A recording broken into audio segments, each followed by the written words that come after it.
Hello, हाय, नमस्कार, आदाब, जय हिंद, सत श्री अकाल। फटाफट जुड़ जाइए क्योंकि अब हम लोग मचाने वाले हैं एकदम बवाल। जितना जल्दी हो सके ज्वाइन हो जाइए और बता दीजिए सारा चीज क्लियर है क्या? यस और no? Fast comment. Everything is clear?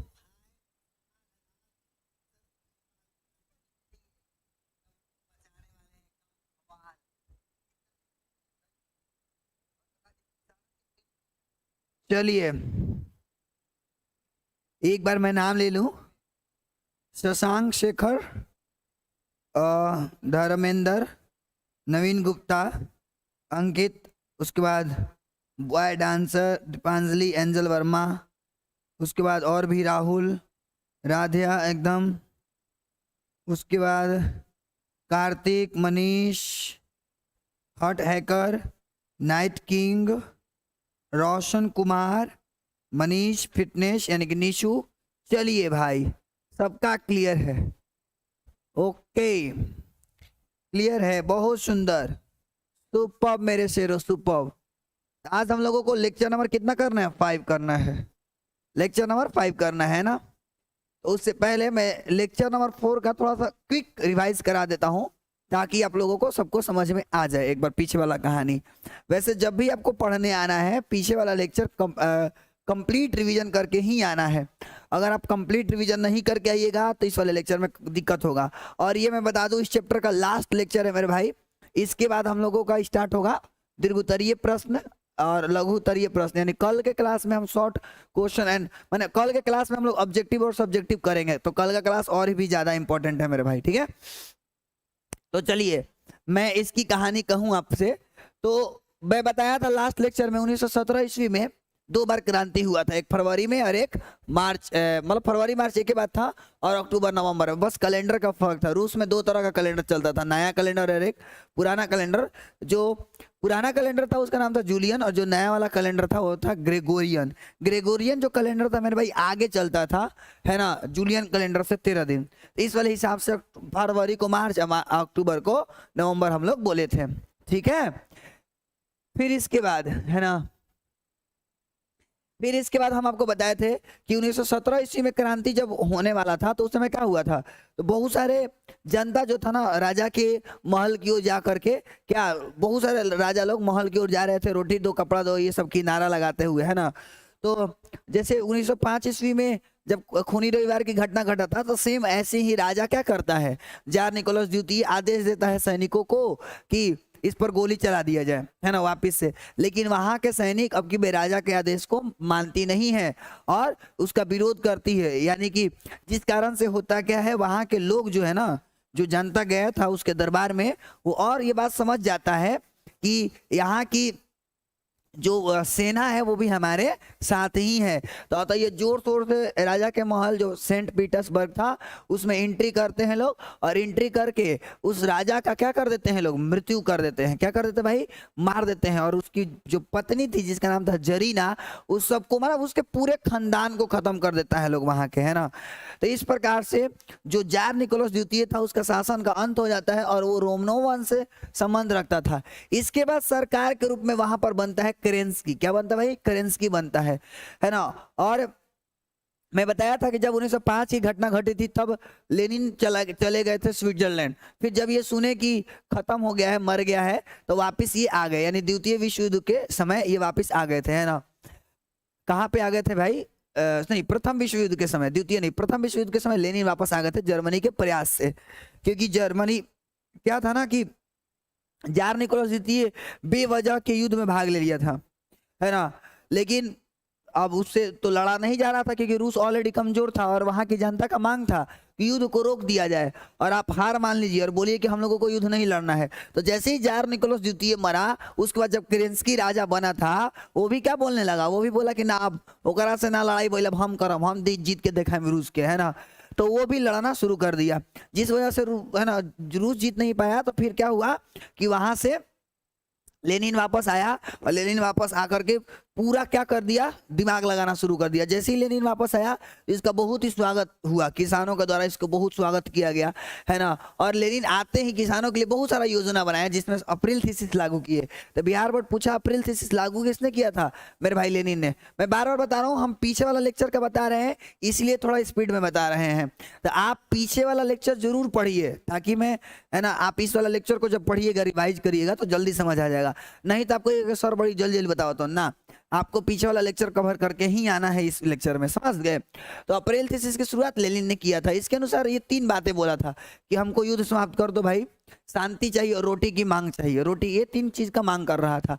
और साथ ही साथ अक्टूबर नवंबर की जब क्रांति हुआ था, उस समय जितना भी लेनिन, जितना भी रूस में जो अमीर लोग थे या जो कुछ भी थे, वो सबके सब लोग क्या करने लगे, मिल करके लेनिन के साथ जो जनता थी वहां के अमीरों लोगों को ट्रेन वगैरह वगैरह जो भी धन दौलत था सब लूट करके, है ना, गरीबों में बांट देता है लेनिन, है ना, कब्जा करके, ठीक है। और फिर क्या करता है, लोग वहां की जनता ट्रेन पर बैठे हुए केरेंस्की के महल की ओर जाते हैं। तो जैसे ही केरेंस्की देखता है कि ये तो हमारे दिन आवत अर्थन, जैसे जार निकोलस द्वितीय के समय आया था, तो बेचारा डर के भाग जाता है।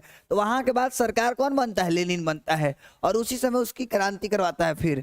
और जैसे ये होता है, लेनिन ने क्या करते हैं, साम्यवादी व्यवस्था लागू कर देते हैं, ठीक है, साम्यवादी व्यवस्था लागू कर देते हैं। तो वहां के जो अमीर लोग थे वो परेशान हो जाते हैं इनसे, क्योंकि सोचते हैं अमीर लोग कि अब हम लोग का क्या होगा, ये लेनिन वहां के सब कुछ हमारा काम बिगाड़ दिया, कितना अच्छा सब कुछ चल रहा था। तो मारने का क्या बनाने लगा, लोग षड्यंत्र बनाने लगा। तो लेनिन इससे निपटने के लिए एक पुलिस दास्ता का अति करता है, पुलिस दास्ता का क्या करता है, गठन करता है, जिसका नाम रहता है चेका। चेका क्या था मेरे भाई, चेका एक पुलिस दास्ता था, पुलिस दास्ता का गठन था, ठीक है। तो वो लेनिन ने किया था, तो इससे वो निपट जाते हैं। तो जैसे ही ये सब निपट जाते हैं अपने नॉर्मल लेवल पे, यानी अपने ग्रामीण लेवल पर, अपने शहरी लेवल पे, तो होता क्या है, अन्य जितने भी देश थे जो पावरफुल थे, अमेरिका हो गया, ब्रिटेन हो गया, जापान हो गया, ये सब जो लोग थे ना, वो क्या कहने लगे कि भाई लेनिन को मार दो। यानी लेनिन को मारने के लिए जो अमीर लोग थे रूस के यहाँ, उनका सपोर्ट करने लगे, हथियार भेजवाने लगे, ताकि मार दो, ताकि नहीं तो कल के हमारे यहाँ की भी जनता हंगामा कर देगी, हड़ताल कर देगी कि साम्यवादी घोषित करो। इस वजह से लेनिन को मारने के लिए अन्य देश भी इच्छुक होने लगे। तो होता क्या है, लेनिन इससे निपटने के लिए अपने एक फ्रेंड रहता है जिसका नाम रहता है ट्रॉट्स्की, उससे मिलकर के एक सेना का गठन करते हैं जिसका नाम होता है ना, कौन सेना का गठन करते हैं, ट्रॉट्स्की करते हैं, ठीक है। किसको बचाने के लिए, वही लेनिन को बचाने के लिए। किस चीज का, लाल सेना का गठन करते हैं मेरे भाई, लाल सेना का गठन करते हैं। और जैसे ये सब कुछ होता है, सारा कुछ ठंडा हो जाता है, यानी अन्य जो देश थे वो इनको मारने के लिए जो सोच रहे थे वो भी बंद हो जाता है। ये मैंने लास्ट लेक्चर में पढ़ा दिया था, कोई दिक्कत, सही है भाई, किसी को तकलीफ,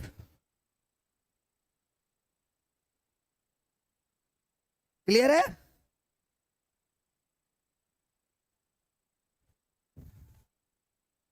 किसी को तकलीफ है मेरे भाई, बताओ। हाँ सर पता है, ठीक है भाई। तो पीछे वाला लेक्चर का मैंने हर एक बात क्लियर कर दिया, पीछे वाला लेक्चर का हर एक बात मैंने रिवाइज करा दिया। अब आइए अपना काम शुरू करते हैं, है ना, अब अपना काम शुरू कर रहे हैं हम लोग। अब आज की कहानी यानी लेक्चर नंबर 5 जो कि आज का अंतिम है वो शुरू करते हैं, ठीक है, ठीक है भाई। तो अब होता क्या है, जैसे ही ये सब कुछ खत्म हो जाता है तो 1917 ईस्वी का में जो शक्तियां होती है, जो शक्तियां मिल जाती है, वो है लेनिन को मिल जाती है। उस समय मेरे भाई जो रूस होता है ना, रूस वो बहुत ही बड़ा होता है। खैर अभी भी सबसे बड़ा देश ही है, ऐसा नहीं कि छोटा देश, अभी भी रूस सबसे बड़ा देश है पूरे क्षेत्रफल की दृष्टि से बात करें तो। उस समय का जो रूस था ना, वो सोवियत रूस कहा जाता था, शॉर्टकट में यूएसएसआर कहा जाता था। यूएसएसआर का मैं फुल फॉर्म आगे बताऊंगा, वैसे अभी थोड़ा बता देता हूं, union of Soviet socialist republics, ठीक है। तो आगे हम बताएंगे इसको, अभी आप इधर देखिए। तो ये यूएसएसआर पहले कहा जाता था। जैसा कि मैंने थोड़ी देर पहले बताया कि 1917 ईस्वी में जो क्रांति हुआ था वो 2 बार हुआ था, फरवरी में हुआ था और एक बार अक्टूबर में हुआ था। पुराने वाले कैलेंडर के अनुसार फरवरी, और जो नए कैलेंडर था मेरे भाई उसका जो ग्रेगोरियन था वो मार्च मतलब हुआ था उसके अनुसार, और अक्टूबर वाला नवंबर में। तो अगर आपसे पूछे कि अक्टूबर की क्रांति या नवंबर की क्रांति, जो भी पूछा जाए, तो उस समय आप सीधे बोलना, सीधे क्या बोलना, तो सीधे बोलना वही आप कि भाई 1917 में ही हुआ था, 1917 में ही हुआ था। अब देखिए जब क्रांति हो रहा था कब का सर, 1917 ईस्वी में, जो फरवरी मार्च में क्रांति हुआ था ना, तो उस समय वहां का राजा कौन था, केरेंस्की था। कौन था, केरेंस्की था। और वो जो था ना मेरे भाई, वो मेंसेविक दल का नेता था। मेंसेविक दल का मतलब सर जिसकी जनसंख्या कम हो। क्यों, क्योंकि जो केरेंस्की था वो थोड़ा अमीर घर से आता था, तो बात सीधी सी, अमीर लोग का थोड़ा अमीरों से पहचान होती है, तो वो अमीर लोग के साथ ज्यादा कनेक्ट रहता था। तो पूछा जाएगा बिहार बोर्ड के द्वारा कि मेंसेविक दल का नेता कौन था, केरेंस्की। कौन था मेरे भाई, केरेंस्की। अब ये जो लेनिन था ना, वो गरीबों का बोल सकते हैं मसीहा था, एक तरह से गरीबों का क्या थे, मसीहा ये थे। कौन, लेनिन। तो लेनिन जो थे वो गरीबों का मसीहा थे। तो उस समय जिनकी जनसंख्या अधिक होती थी उसको हम बोलते हैं बोल्शेविक। आप लोग क्लास 9 में पढ़े होंगे श्रीलंका या अर्थ जियोग्रो क्या बोलते हैं, राजनीति शास्त्र अगर आप पढ़े होंगे खुद से तो पता होगा कि ज्यादा संख्या वालों को बोल्शेविक बोलते हैं, कम संख्या वालों को मेंसेविक बोलते हैं या मोन्सेविक बोलते हैं। ठीक है, तो जो लेनिन थे वो गरीब का मतलब मसीहा थे। और जाहिर सी बात है कि किसी भी देश या किसी भी राज्य में, है ना, किसी भी देश या किसी भी देश के राज्य में जो जनसंख्या होती है वो ज्यादा गरीबों की होती है, ज्यादा मिडिल क्लास की होती है ना, तो अमीरों की जनसंख्या थोड़ा कम होती है। तो जो लेनिन थे वो किसकी नेता थे, बोल्शेविक क्रांति का नेता थे। तो याद रखना, बोल्शेविक क्रांति का नेतृत्व को किसने किया था सर, तो लेनिन ने ही किया था। तो उस समय वहां के वो नेता थे। अब जैसे ही वो वहां के नेता बनते हैं, होता क्या है वो थोड़ा सा जो जनता,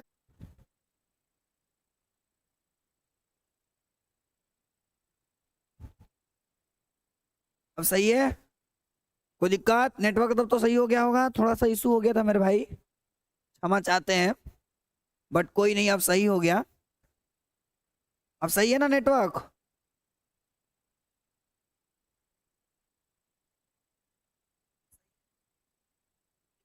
चलिए अब सही है। हाँ, तो मैं ये बोल रहा था कि जैसे ही लेनिन क्या बनते हैं, नेता बनते हैं, जैसे ही लेनिन नेता बनते हैं, कहाँ के, रूस के जो क्रांति हो रहा था ना नवंबर में, उस समय जब वो सारा कुछ करके, सारा कुछ डन करके जब वो नेता बनते हैं, तो वो क्या करते हैं, जो जो भी जनता की मांगे होती हैं, जैसे कि जनता के क्या मांग था कि सर युद्ध से बाहर हो जाओ लोग। क्यों, क्योंकि भाई उस समय रूस बहुत गरीबी हालत में जी रहा था, कुछ था नहीं, फिर भी लड़ रहा था लोग। तो ये क्या करता है, युद्ध से अलग हो जाता है। ये जो है ना लेनिन, अरे ध्यान रखिएगा, लेनिन का पूरा नाम था इवानोविच व्लादिमीर लेनिन। ठीक है, इवानोविच व्लादिमीर लेनिन। ठीक है, तो याद रखना इसका पूरा नाम था। तो ये क्या करते हैं, युद्ध से अलग हो जाते हैं मेरे भाई। किससे अलग हो जाते हैं, युद्ध से अलग हो जाते हैं। साथ ही साथ जो गुप्त संधि किया था लोग, जार निकोलस द्वितीय और केरेंस्की, उसको खत्म कर देते हैं। गुप्त संधि किसको बोलते हैं सर, तो गुप्त संधि एक ऐसी संधि होती है जिसमें दो देश इंटरनली मिल जाते हैं और किसी दूसरे देश का भनक नहीं चलता है। उसमें होता क्या है कि जैसे मान लीजिए हम और आप लोग गुप्त संधि किए हैं, तो मान लीजिए कोई तीसरा व्यक्ति अगर हमको मार रहा है तो आप हमको हेल्प करेंगे, कोई तीसरा व्यक्ति अगर आपको मार रहा है तो हम आपको हेल्प करेंगे, लेकिन ये बात किसी दूसरे को पता नहीं रहेगा, लेकिन इनडायरेक्ट में हम आपको हेल्प करेंगे। ऐसे संधि को गुप्त संधि बोलते हैं। तो जो जार निकोलस द्वितीय बना रखे थे गुप्त संधि, याद होगा सार्डिनिया जब इनके साथ कहानी कर रहा था, है ना, तो वो सब गुप्त संधि का ही नतीजा था। ठीक है, तो गुप्त संधि जितना भी बना रखे थे लोग, जार निकोलस द्वितीय, केरेंस्की, उसको नष्ट कर देता, बोलता कि हम कुछ गुप्त संधि वगैरह वगैरह नहीं जानते हैं। और इसका सबसे बड़ा दुश्मन कौन था, जर्मनी। सबसे बड़ा दुश्मन कौन था, जर्मनी। तो जब जर्मनी इसका दुश्मन था रूस का, तो ये क्या करता है, लेनिन जर्मनी के सामने झुक जाता है, बोलता है कि भैया गोड़ पर इंतहार, हमने क्या हार गई जा, बोले कहाँ है, मतलब ऐसे पूछा नहीं कहाँ है, लेकिन बेचारा ये हार मान लिया। क्यों हार मान लिया, क्योंकि रूस की भलाई चाहता था। ठीक है, रूस की भलाई चाहता था। अब आपको याद होगा मैंने पहला चैप्टर में बताया था कि जब कोई भी देश किसी दूसरे देश से जाकर बोलता है कि हम हार गए, तो उन दोनों में एक संधि होती है। कि अगली बार से नानू करबे, ना करम दादा ना करम, यही चलते संधि होता है। तो इन दोनों में संधि होती है। तो जो संधि होती है रूस और जर्मनी के बीच में होती है, संधि का नाम क्या है? ब्रेस्ट लिटोवस्क की संधि, ब्रेस्ट लिटोवस्क की संधि। तो याद रखना मेरे भाई, ब्रेस्ट लिटोवस्क की संधि क्या बोलते हैं, कब होती है? तो 1918 में होता है मेरे भाई। कब होता है? 1918 में होता है, 1918 में होता है ना। और किन दो देशों के बीच में होता है? तो रूस और जर्मनी के बीच में होता है। और कौन हार मान जाता है? रूस हार मान जाता है। क्यों मान जाता है? क्योंकि रूस ऑलरेडी गरीब था तो और होना नहीं चाहता था, इसीलिए रूस आराम से हार मान जाता था कि बोलता कि मैं हार गया, मेरे को भाई युद्ध से कोई मतलब नहीं है, क्योंकि हमारे यहाँ का जनता खुश होनी चाहिए। आई होप कि यहाँ तक क्लियर होगा। जल्दी बताइए, यहाँ तक क्लियर? हाँ भाई, जय श्री राम। क्लियर है? क्लास 11 का मैथ होगा 9 बजे से। क्लियर है मेरे भाई? जल्दी बता। तो आई होप कि यहां तक आपको चीजें क्लियर होंगी। तो जैसे ही संधि खत्म हो जाता है, अब इसके बाद क्या होता है मेरे भाई? अब इसके बाद क्या होता है? ठीक है, तो अब क्या होता है मेरे भाई? अब होता क्या है कि लेनिन जो है, जब ये सब युद्ध से अलग अलग हो जाता है, तो जो लेनिन है ना, वो साम्यवादी व्यवस्था ला देता है। कहाँ पे? वापिस से साम्यवादी व्यवस्था ला देता है रूस में। कहाँ पे? रूस में वापिस से साम्यवादी व्यवस्था ला देता है। अब जब साम्यवादी व्यवस्था ला देता है, तो साम्यवादी व्यवस्था में आपको याद था, मैंने बताया, याद होगा मैंने बताया था कि साम्यवादी व्यवस्था में क्या है ना, कि क्षमता के अनुसार काम करो, क्षमता के अनुसार कार्य करो या कार्य करवाओ, लेकिन जरूरत के अनुसार पैसा दो। माने जितना क्षमता है, जैसे एक निश्चित समय तक काम करवाइए क्षमता के अनुसार, 8 घंटा 6 घंटा, लेकिन जितना जरूरत है उसके घर में रुपया पैसा का, उतने पैसा दो। ये साम्यवादी व्यवस्था था, जो कि हमने आपको बता रखा था। तो होता ये है कि जैसे ये लेनिन ये नीति लाते हैं साम्यवादी व्यवस्था का, तो थोड़ा सा होता क्या देखिए बताते हैं। यानी कि जो किसान लोग जो खेती करते थे ना, इनको जो जमीन उमीन दे दिया था लेनिन, जो गरीबों से लूट लाट के, याद करो आया था सबसे पहले जब अप्रैल थीसिस लागू किया था, तो उस समय लूटपाट किया था।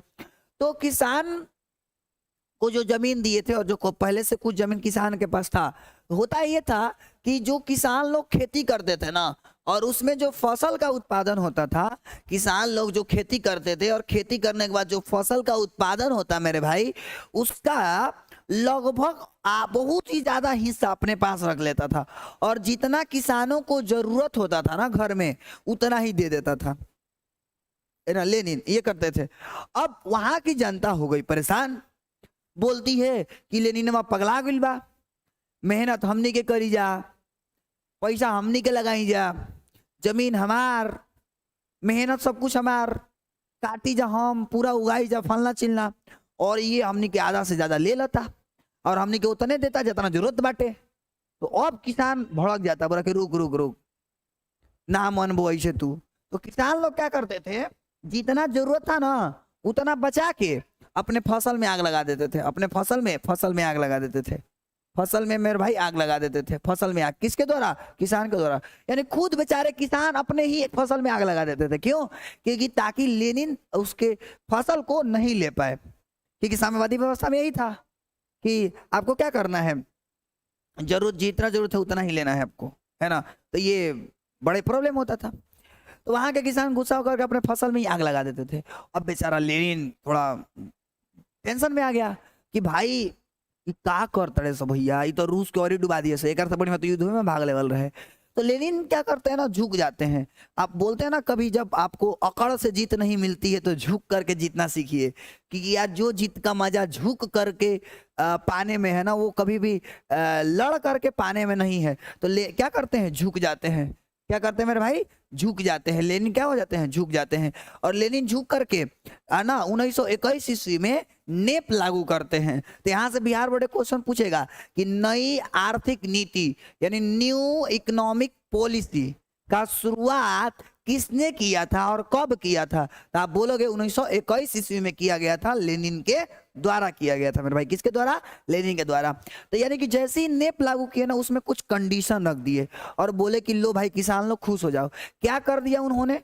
कार्य नंबर 1 उसमें ये किया कि इसमें किसानों को खेत का मालिक बना दिया। बोल दिए कि जासन मालिक बन जासन, तो होने के तोर खेत था, तू लोग मालिक हो जाओ, लोग कोई दिक्कत वाली बात हमें नहीं है, लेकिन हाँ टैक्स के रूप में तनी मुनी दे देना हमको। यानी पहले जो उल्टा होता था, यानी कि बहुत अधिक मात्रा लेनिन ले लेता था और बहुत ही कम मात्रा कौन ले लेता था, किसान लोग को दे देता था, है ना, किसान लोगों को दे देता था। तो जिस वजह से वहां के परेशान थे लोग। लेकिन अब उल्टा होने लगा। जैसे ही नेप लागू हुआ तो लेनिन क्या किए, लेनिन बोले कि चलो हम लोग कुछ हिस्सा रखेंगे, है ना, टैक्स के रूप में दे देना, बाकी तुम सब अपना ले लेना, है ना। तो किसान वहां से खुश हो गई। अब जाहिर सी बात है कि जब ये रूल लागू होगा टैक्स तो देना बनता है भाई, नो डाउट टैक्स देना बनता है। लेनिन का मैं इसमें कोई दिक्कत नहीं, क्योंकि देश को डेवलप आदमी तभी कर सकता है जब आप थोड़ा थोड़ा टैक्स भरेंगे, है ना। तो जैसे ही लेनिन ये रूल लागू करते हैं तो वहां के किसान खुश हो जाती है। अब बात सीधी सी है कि अगर किसान को खुश होगी तो फसल का उत्पादन भी अधिक होगा, तो वो लोग किसान और अच्छा से मेहनत करने लगते हैं, और वो किसान लोग और अच्छा से मेहनत करने लगते हैं। तो मेहनत करने की वजह से फसल में क्या होती है, वृद्धि हो जाती है। फसल में क्या हो जाती है मेरे भाई, वृद्धि हो जाती है ना। फसल में क्या हो जाती है मेरे भाई, वृद्धि हो जाती है, ठीक है। और तीसरा काम क्या बोल सकते हैं कि जितने भी छोटे छोटे उद्योग धंधे खोल के रखे थे जो मालिक, है ना, उनसे भी पहले टैक्स लेते थे बड़ी जोर शोर से, और पैसा उतना ही देते थे जितना जरूरत था। लेकिन उन लोगों को भी क्या कर दिया, मालिक बना दिया पूरी तरह से कि ले भाई तोर अति उद्योग धंधा तू ही संभाल, हम बस हमको सारी टैक्स के रूप में दे देना। तो वो लोग भी खुश हो गए भाई। अब उसके बाद बैंकिंग प्रणाली ला दिए। क्या ला दिए, बैंकिंग प्रणाली ला दिए, ताकि कोई लोग अपना पैसा आपको बैंक में जमा कर सके। क्योंकि जाहिर सी बात है फसल अच्छा उत्पादन होगा तो बिक्री होगा, अब बिक्री होगा तो पैसा कहीं रखना पड़ेगा ना। इसीलिए नई आर्थिक नीति में उन्होंने बैंकिंग प्रणाली की स्थापना कर दिया, है ना। और चौथा, उसके बाद पांचवा क्या काम किए थे, पांचवा काम किए थे ये कि पहले ना विदेशों को, जो विदेशी देश थे ना, उनको अपने यहाँ निवेश करने नहीं देते थे लोग। वहाँ के बोलते थे कि ना तू अपना देने ही निवेश करो। जैसे हमारे यहाँ भी आजकल क्या है कि बहुत सारी कंपनियां हमारे यहाँ आ चुकी है, जैसे कि एयरटेल की कंपनियां, है ना, और भी जितनी भी कंपनियां हैं। तो बहुत सारा चीज विदेशों से हमारे यहाँ पर आया हुआ है जिसका हम यूज करते हैं। तो यहाँ पर भी वही होने लगा। रूस में भी जो लेनिन थे ना, वो कहने लगे कि विदेशी जो निवेश है, यानी जो पैसा हमारे यहाँ लगा सकते हैं, उनको वो अनुमति दे दिया। अनुमति क्यों दिया, क्योंकि अगर विदेशी लोग हमारे देश में आएंगे, मतलब रूस में आएंगे, तो क्या होगा ये कि वहाँ की जो जनता है उसको रोजी रोजगार मिलेगी, और इससे रूस का क्या होगा, डेवलपमेंट होगा। तो ये थी नई आर्थिक नीति, जिससे वहाँ का जो बोल सकते हैं रंग रूप है, वहाँ का जो सुधार है वो बड़े स्तर पर होने लगा। रूस में अच्छे लेवल पर सुधार होने लगा मेरे भाई, ठीक है। तो ये था नई आर्थिक नीति। तो अगर बिहार बोर्ड में पूछा नई आर्थिक नीति क्या है, तो आपको इतना लिख देना है, 5 गो 2 नंबर मिल जाएगा खटाक से। क्लियर है, बोलो जल्दी।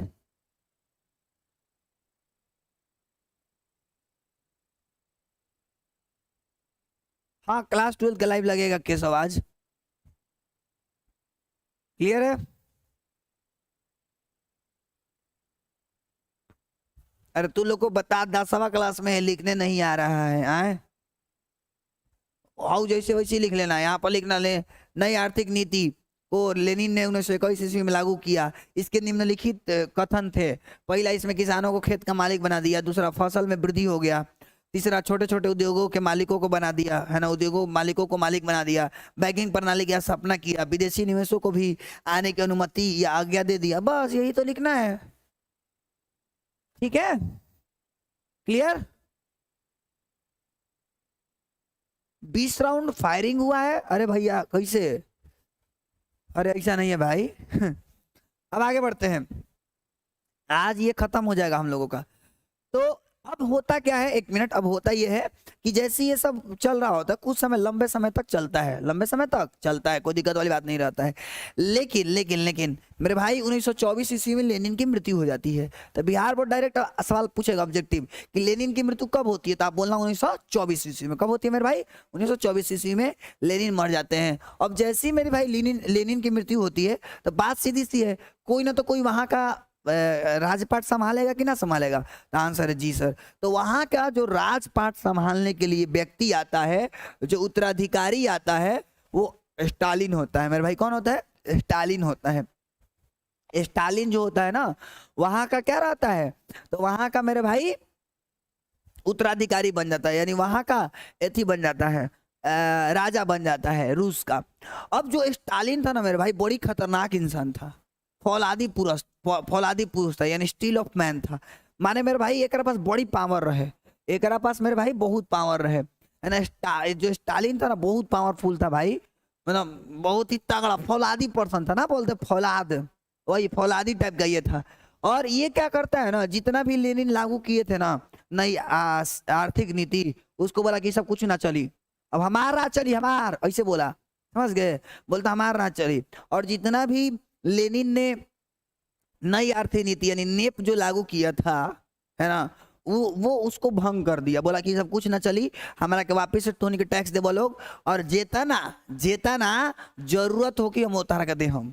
माने ऐसा नहीं था कि ये पूरी तरह से निरंकुश हो गया था, ऐसा नहीं था, लेकिन ये साम्यवादी व्यवस्था वापिस से ला दिया, है ना, जो कि लेनिन खत्म कर दिए थे। तो ये वापिस से टैक्स देने लगा। और हाँ, ये लेनिन तो बेचारा झुक गया था, नहीं झुकने वाला नहीं था, बोलता था कि ना दे बे, आग लगी बे, तो आंख फोड़ दे, है ना। अरे भाई ऐसा बोलता होगा क्या हो तो भैया ये साम्यवादी व्यवस्था ला दिया, है ना। और साम्यवादी व्यवस्था ला करके अगर कोई आराम से नहीं मानता था, प्यार से नहीं मानता था, तो उसको कबार के मनाता था, समझ गए। तो अब होता क्या है कि अब ऐसा नहीं था कि ये खाली ठग था, ठग नहीं था ये।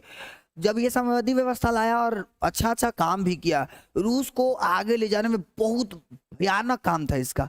माने रूस को बहुत आगे ले जाने में, रूस को आगे ले जाने में इसका बहुत ही क्या था, है ना, महत्वपूर्ण भूमिका था। रूस को आगे ले जाने में क्या था, इसका बहुत ही महत्वपूर्ण भूमिका था। किसका? स्टालिन का। अब इस प्रकार से लंबे समय बाद युद्ध, लंबे समय बाद जो रूस होता है ना मेरे भाई, एक शक्तिशाली देश बन करके उभर जाता है, एक शक्तिशाली देश बन जाता है, एक नेक्स्ट लेवल पर देश बन जाता है। और जब युद्ध हो रहा होता है, द्वितीय विश्व युद्ध शुरू हो जाता है, अब द्वितीय विश्व युद्ध शुरू हो जाता है ना। तो जब तक शक्तिशाली देश बन चुका था रूस, तब तक द्वितीय विश्व युद्ध शुरू हो जाता है। आपको पता होना चाहिए द्वितीय विश्व युद्ध की शुरुआत कब हुई थी, तो 1939 से लेकर के 1945 के बीच में हुआ था, यानी 1939 से शुरू हो गया था और 1945 में खत्म हुआ था। तो याद रखिएगा मेरे भाई, द्वितीय विश्व युद्ध जब शुरू हुआ था ना, उस समय का सबसे ताकतवर जो देश था, सबसे जो ताकतवर देश था, वो था तीन, बड़ी खतरनाक लेवल पर था, अमेरिका, ब्रिटेन, रूस। सोचिए स्टालिन ने इतना डेवलप कर दिया रूस को कि एक पावरफुल देश बना दिया, जो कि अमेरिका के साथ, ब्रिटेन के साथ, जो जापान छोटू सा इसको हराया था, उसके साथ आंखों में आंखें डाल के बात कर सकता था, इतना पावरफुल बना दिया स्टालिन। उस समय तीन बड़े बड़े देश उभर के आए, शक्तिशाली, जो पहले से थे, अमेरिका तो था ही, लेकिन जो शक्तिशाली उभर के आया ना, वो रूस आया। क्या आया मेरे भाई? रूस शक्तिशाली के रूप में उभर के आया, है ना। मैं बता दूं दोस्त कि जब द्वितीय विश्व युद्ध हो रहा था, तो उस समय वहां का राष्ट्रपति फ्रैंकलिन डी रूजवेल्ट थे, है ना, याद रखना। जब द्वितीय विश्व युद्ध हो रहा था 1939-1945 के बीच में, तो उस समय वहां का जो राष्ट्रपति थे अमेरिका के, फ्रैंकलिन डी रूजवेल्ट थे, ठीक है। और इसी तरीके से ब्रिटेन के ब्रिस्टन चर्चिल थे। और आपको पता है कि रूस का कौन थे? स्टालिन थे। रूस का कौन थे? स्टालिन थे। तो इस प्रकार से खूब युद्ध चलता था, खूब युद्ध, नेक्स्ट लेवल पर युद्ध चला। अब होता क्या है मेरे भाई कि जब युद्ध वगैरह वगैरह बहुत चलता है, तो जो ब्रिटेन है ना, ब्रिटेन जो मेरे भाई, इसका पूरी तरह से सत्यानाश हो जाता है ना। पूरी तरह से ये उतना लेवल पे नहीं रह जाता, अब इसकी शक्ति थोड़ा उतनी नहीं रह जाती। आप देखते हैं अभी ब्रिटेन उतना पावरफुल नहीं, मतलब ज्यादा मतलब है, लेकिन फिर भी उस समय थोड़ा दब गया था। द्वितीय विश्व युद्ध के समय में ब्रिटेन का पावर जो था ना, थोड़ा नीचे आ गया था। तो उस समय पूरी तरह से पूरे पृथ्वी पर बोल सकते हैं कि दो ही ऐसे देश थे जिनके पास शक्तियां काफी नेक्स्ट लेवल पर थी, और वो था एक अमेरिका और एक था रूस। अब इन दोनों में मेरे भाई एक फर्क था, जो मेरे भाई अमेरिका था ना, वो पूंजीवादी देश था, यानी वहां पर बहुत सारे पूंजीपति लोग रहते थे, वहां पर मेरे भाई बहुत सारे पूंजीपति लोग रहते थे। यानी वहां पर जैसे पहले रूस के यहाँ था ना धंधा कि माने जितना भी अमीर लोग थे लूटपाट करते थे, राजा होता, तो ऐसे ही वहां पर भी अमेरिका में था, पूंजीवादी देश था उस समय। और जो रूस था ना, वो समाजवादी देश बन चुका था। अब होता क्या था कि जितना भी देश था लोग जो कि पूंजीवादी मानना चाहता था, यानी चाहता था कि हमारे यहाँ राजा का ही शासन चले, यानी कि पूंजीपतियों का ही राज चले, वो अमेरिका के तरफ हो जाता था। और जितने लोग चाहते थे कि ना समाजवादी माना समाजवादी का विकास हो या समाजवादी की स्थापना हो, तो वो सभी के सभी रूस की तरफ आ जाते थे लोग, सबके सब रूस की तरफ आ जाते थे लोग। तो अब होता क्या, इन दोनों में युद्ध चलता है मेरे भाई, इन दोनों में युद्ध चलता है। और इन दोनों में जो युद्ध चलता है उस युद्ध का नाम रहता है शीत युद्ध। उस युद्ध का क्या नाम रहता है मेरे भाई, शीत युद्ध। तो आज से आपको याद रखना है, शीत युद्ध किन दो देशों के बीच होता था, अमेरिका और रूस के बीच में मुख्य रूप से होता था। यानी अन्य भी देश थे, लेकिन मुख्य रूप से अमेरिका और रूस के बीच होता था, यानी कि जो कि पूंजीवादी और समाजवादी को बीच के लेकर के युद्ध था। आई होप कि आपको यहां तक समझ में आ गया होगा कि किस तरह से स्टालिन ने रूस को डेवलप किया और विश्व का तीसरा बड़ा शक्तिशाली देश बना दिया, और द्वितीय विश्व युद्ध के समय तो दूसरा शक्तिशाली हो गया। और इस प्रकार से रूस काफी आगे नाम कमा लिया, बहुत ही नेक्स्ट लेवल पर आगे चला गया। ठीक है भाई, यहां तो कोई दिक्कत? सही बात है।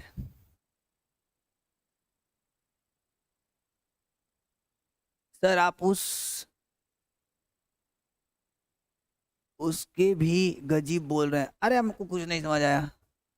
क्लियर है? चल भाई कमेंट कर, बच्चा पार्टी कमेंट कर फटाफट।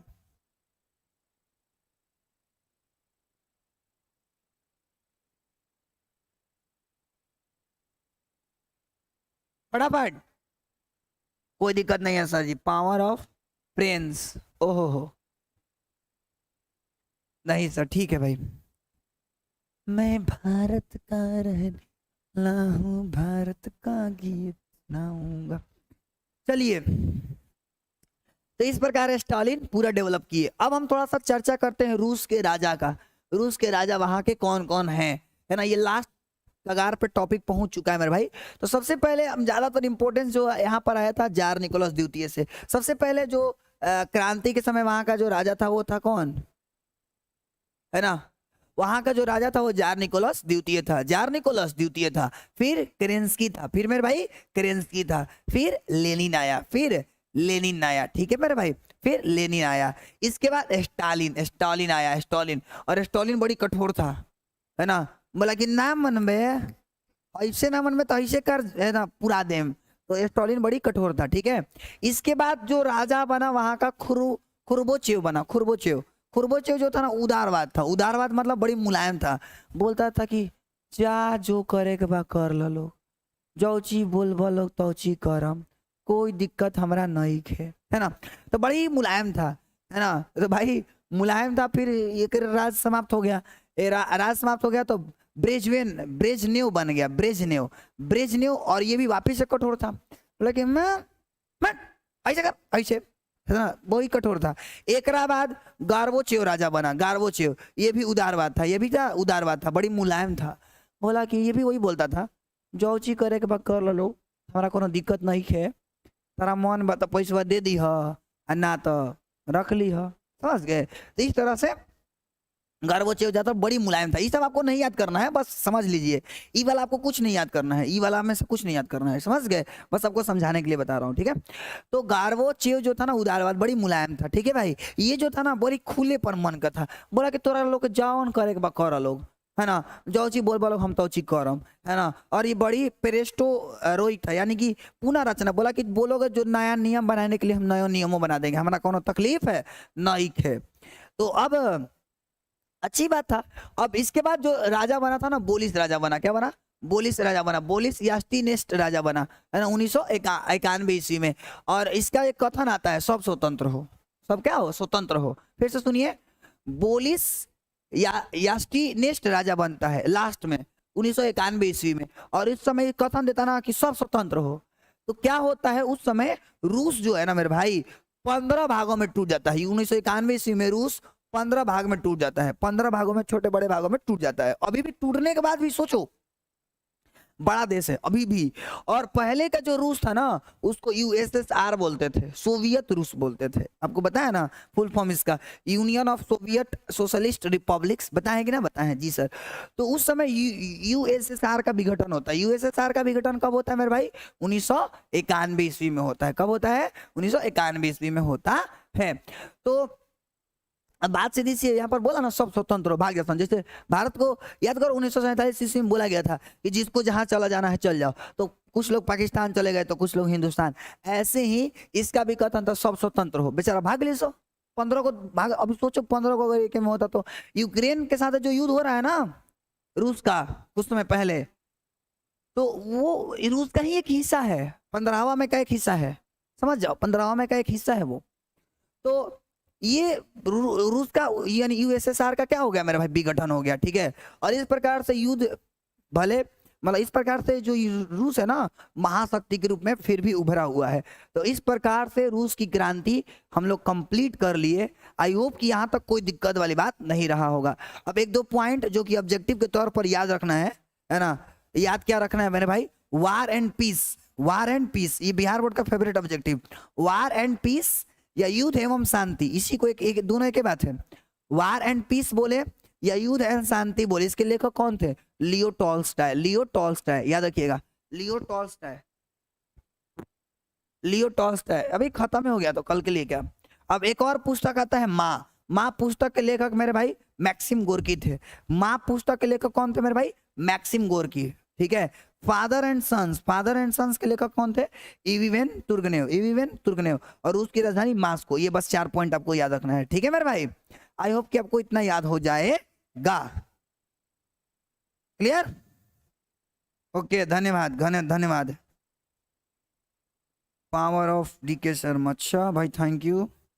खत्म हो गया भैया। पावर ऑफ मैथ विजन, ओहो हो नो भैया कोई दिक्कत नहीं। अच्छा ओके राधे।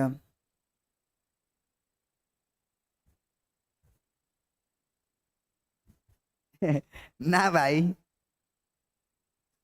तो अब सुनिए कल की क्या कहानी है। हमारी कहानी हम ही को पता है, ये दर्द जवानी हम ही को पता है। क्या हो? सुनिए ध्यान से।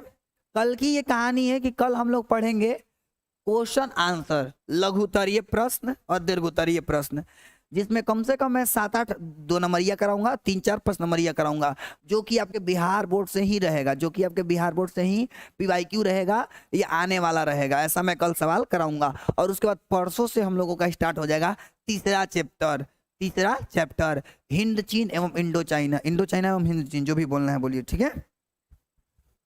हाँ टेस्ट साइंस का भी है। रूसी क्रांति के प्रभाव, हम रूसी क्रांति के प्रभाव पढ़ाएंगे कल। देखिए जो जो चीज बचा है ना मेरे भाई, प्रभाव यानी हम परिणाम पढ़ेंगे हम लोग, प्रभाव क्या पड़ा वो कल हम लिखवाएंगे सवाल में कि रूस के क्रांति के कारण एवं परिणाम को लिखें। इस सवाल को मैं लाऊंगा। रूसीकरण की नीति क्या है वो भी मैं लाऊंगा, है ना। ऐसा ऐसा सवाल जो कि कहानी की तरह नहीं है, उसको मैंने अलग से छांट दिया है ताकि आपको समझा सकूं मेरे भाई। समझ गए? घबराइए मत, हम हैं, टेंशन नहीं लेने का, ठीक है, केवल टेंशन देने का। समझ गए? तो कल हम हर एक चीज जो जो छूटा है सारा क्लियर कर दूंगा। कुल मिला के कल ये चैप्टर खत्म होने जा रहा है। और अगर कल बाय द वे नहीं भी हुआ तो परसों खत्म कर देंगे, ठीक है। चलिए तो फिर आज के लिए इतना ही, मिलते हैं कल। तब तक के लिए जय Hind and thanks for watching. सबको गुड नाइट एंड साथ ही साथ